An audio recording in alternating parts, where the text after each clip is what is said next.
Zimbabwe's Grace Mugabe. How her addiction to luxury caused her fall from power.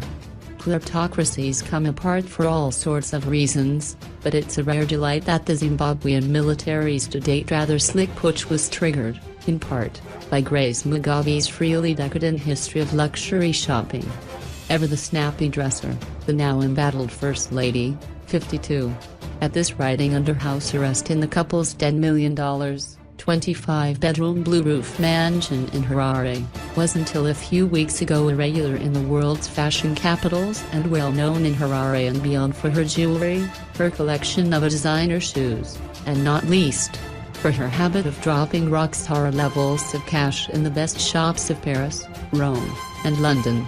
She famously hit one Paris shop for a whopping $75,000, a spree that she denies but that nevertheless has stuck in the popular imagination. European Union sanctions against the Mugabes restricted their continental appearances only somewhat since the early aughts.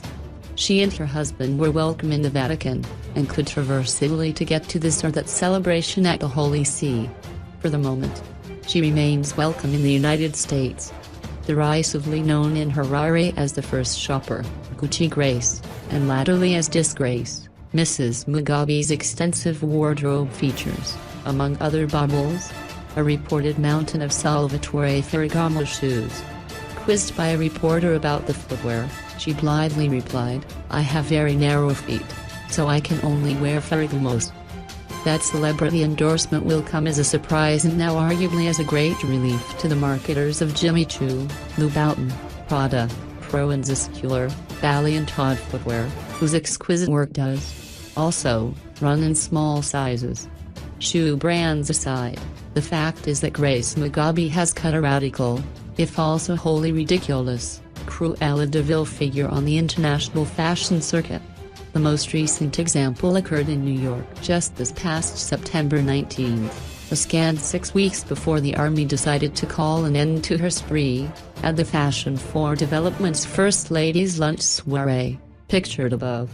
The Fashion for Development Lunch is an annual fixture honoring philanthropic efforts among fashion industry leaders during the United Nations Annual General Assembly session. That the lunch is also attended by failed state kleptocrats is not, necessarily, the fashion organization's fault, but this year's lunch at the Pierre Hotel honored, among others, former model and new British Vogue contributing editor Naomi Campbell, who has struggled with her own acceptance of a sachet of blood diamonds from former Liberian strongman Charles Taylor. It's axiomatic that the leaders of kleptocracies routinely excuse themselves from the practice of altruism. Rather, the idea is to keep raking in the loot, even if, as in the case of Zimbabwe, 7 out of 10 citizens are living in poverty. In other words, Mrs. Mugabe's appearance at a Paris boutique with a fistful of cash would be the norm. Whether anybody at or attached to the Fashion for Development Awards function registered the contradiction, if not the staggering hypocrisy, inherent in Mrs. Mugabe's attendance at a philanthropic awards lunch has gone unreported. There are much bigger discussions underway in Harare right now than Mrs. Mugabe's interest in fashion, namely, the negotiations, mediated by the South Africans, on the Mugabes exit.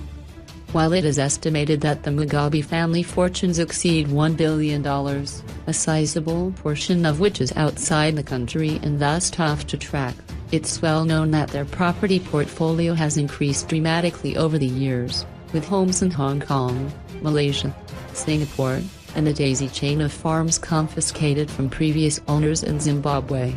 The farms include the centerpiece, Mrs. Mugabe's renowned Omega dairy operation, held to be one of the largest in southern Africa. Forming the cherry atop this ill-gotten confection of luxuries are the Mugabe children's own shopping hijinks in the high life. Her son by her previous marriage was recently seen offloading 2 Rolls-Royces that he had air freighted into the country. Proving that the apple does not fall far from the tree, the youngest of Grace and Robert Mugabe's 3 children, Burlam and Chatanga, earlier this year posted an Instagram video of himself enjoying his own luxury shopping by inexplicably pouring a $500 bottle of Armand de Brignac champagne over his diamond-encrusted watch, accompanied by the free-living caption, $60,000 on the wrist when your daddy run the country and no punctuation his. While it's not known whether the generals who orchestrated the takeover, with Chinese and South African approval, were aware of Bellarmine Chatunga's jewelry shopping or his errant disco boy habits with bottles of fine wines, diamonds, in the form of the huge range diamond fields in eastern Zimbabwe will definitely be on the generals' minds in this week's discussions with the arrested couple. The range diamond fields are large, skimming by the powers that control them is rife, and the abuses of the miners have been many. The mines have taken a curious path toward legitimization as non-blood mines on the world market, but they have been approved by the Kimberley process. Just nationalized by Mugabe last year, Range last released 300,000 carats for sale in 2014. Like all else the Mugabes have touched in their long and ugly run, including the mansion in which they are now being slow-roasted, the Range Fields, touted as one of the richest African diamond finds of the last century, are definitely a piece on Zimbabwe's new political chessboard. Around Saturday's officially sanctioned protests against Mugabe in central Harare, unthinkable a week ago, rumors are rife that Mrs. Mugabe's in-country shopping days are numbered, whether for farms, houses, or, in fact, for fashion. Her political associates, mostly younger cabinet ministers of her faction within the ruling party, remain at this writing under arrest. As she stews on her well-earned fate in the Blue Roof, she will do well to pack a few of her treasured Ferragamos and her jewelry cases for the long haul.